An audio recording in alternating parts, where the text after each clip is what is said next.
시청자 여러분 안녕하십니까? AI 뉴스 경인입니다. 첫 번째 소식입니다. 인천시가 난방비 증가로 어려움을 겪고 있는 인천 지역 저소득 가구와 복지시설에 122억 원을 추가 지원하기로 했습니다.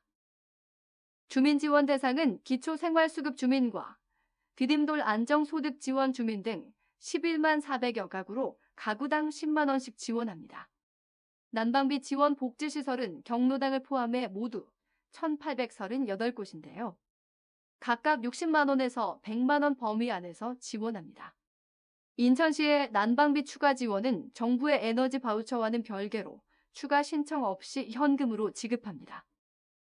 올해 급격한 금리 인상에 따른 부동산 가격 하락 등을 이유로 부천 표준 단독주택 공시가격이 4.67% 하락한 것으로 나타났습니다.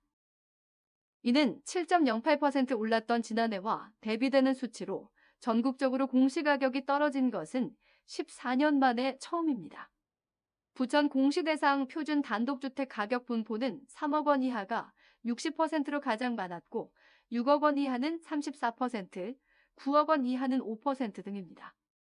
부천시는 공시표준주택가를 기준으로 전체 개별 주택가를 산정해 오는 4월 말 최종 공시할 예정입니다.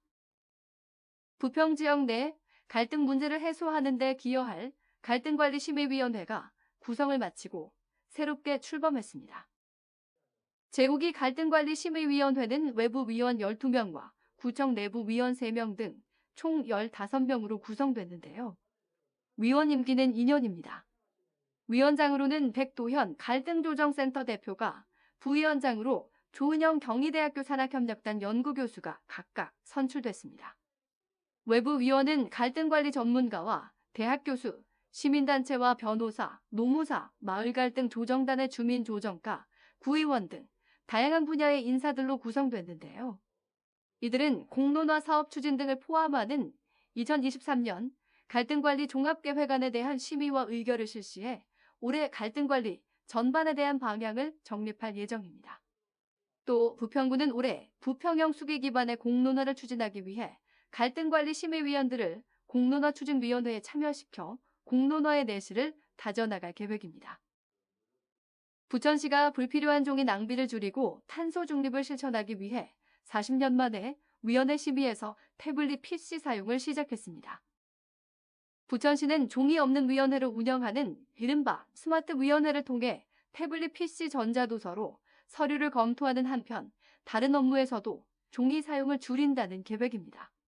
지난 1980년 도입한 건축위원회 등을 운영할 때는 안건당 도서 제작비 100만 원가량이 들며 해당 도서들은 심의 종료 후 처분하는 수순으로 지난해에는 4천여 건이 폐기됐습니다. 부평구 청천 1동 행정복지센터 신청사가 문을 열고 본격적인 업무에 들어갔습니다. 청천 1동 신청사는 기존 행정복지센터가 재개발 구역 내에 편입됨에 따라 지난 2021년 2월 청천 2구역 재개발 조합에서 총 사업비 43억 원을 들여 공사를 시작했는데요. 신청사는 전체 면적 1992.5제곱미터, 지하 1층에서 지상 4층 규모로 건립됐습니다.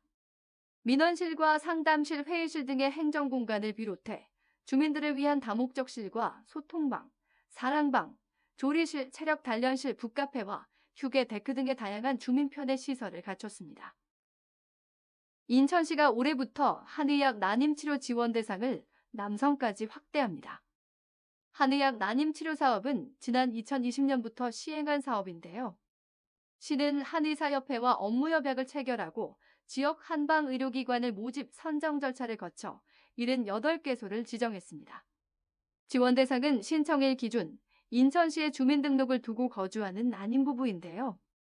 한방난임치료 기간 동안에는 양방난임 시술 지원을 받을 수 없으며 타 한방난임 사업도 중복 지원은 불가합니다.